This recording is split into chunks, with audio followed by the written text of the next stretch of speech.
বাবা মারা গেছে ২ মাস আগে। মাও আক্রান্ত কঠিন রোগে। দিনের পর দিন না খেয়ে এভাবেই নিদারুণ যন্ত্রণায় দিন কাটছে ছোট্ট আব্দুল্লাহর। টাকায় হারিয়ে দিতে পারে না, রান্না বাড়া করতে পারে না, খেতে পারে না।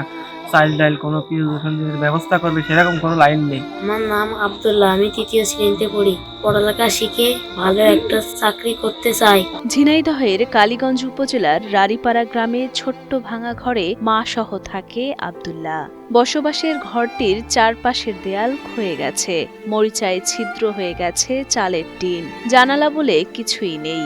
সামান্য বৃষ্টিতেই ঘরের ভেতর গড়িয়ে পড়ে পানি। সেই পানিতে ভিজে যায় তাদের বিছানা, ভিজে যায় তার বেঁচে থাকার স্বপ্ন। এদের সংসারে খুব অভাব। আমরা প্রতিবেশী, কিন্তু এগে চলার মতো আমরা দেখি তো এগে চলার মতো কোথাও তৈপিক নেই। ছোট একটা বাচ্চা আছে, কিন্তু এগে যে থাকার মতো কোনো পরিবেশ নেই, ঘর নেই।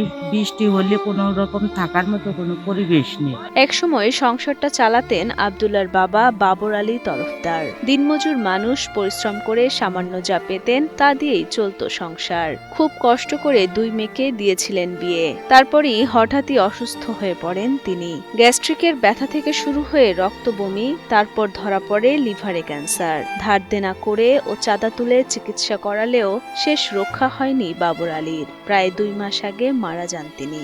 আমার স্বামী মরে গেছে, আর 2 মাস বিবাহ হয়েছে। 2 মেয়ে ছিল, 2 মেয়েদেরও বিয়ে দিয়ে দিচ্ছে। এমন কোনো সমর্থ নেই যে মেয়েদেরও আমার একটু হেল্প করবে। 6 মাস সে বিছানে পড়ে থেকে কোনো চিকিৎসা হতে পারেনি টাকার অভাবে। নায়ক সে মৃত্যু করে। বাবার মৃত্যুর পর যেন পৃথিবী থেমে গেছে 12 বছর বয়সী আব্দুল্লাহ ও মা চিয়ারন বেগমের। এদিকে টিউমার, হৃদযন্ত্রের সমস্যা ও কিডনিতে পাথর থাকায় কাজ করতে পারেন না চিয়ারন বেগম। তাই তো অনাহারী এখন তাদের নিত্য সঙ্গী। কখনো একবেলা, কখনো সারাদিন না খেয়েই থাকেন মা ছেলে। একবেলা রুটি খায়, আর একবেলা রুটি খায় না, রুটি না খায়।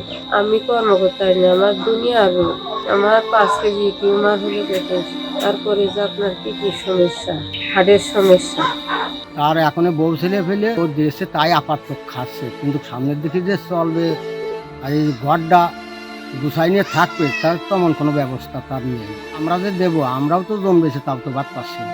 সকালে উঠি আমি মনে মনে বলি, আব্দুল্লাহ 3য় শ্রেণীর ছাত্র হলেও অর্থাভাবে বন্ধ হয়ে গেছে তার পড়াশোনা। প্রতিবেশীরা মনে করেন সকলের সহযোগিতা পেলে ভালো থাকবে মা ছেলে, হাসি ফুটবে তাদের মুখে। যদি জনগণ আমাকে দিক যদি মুখ ভরে তাকায়, তাহলে বাচ্চাটা মানুষ করতে পারবো।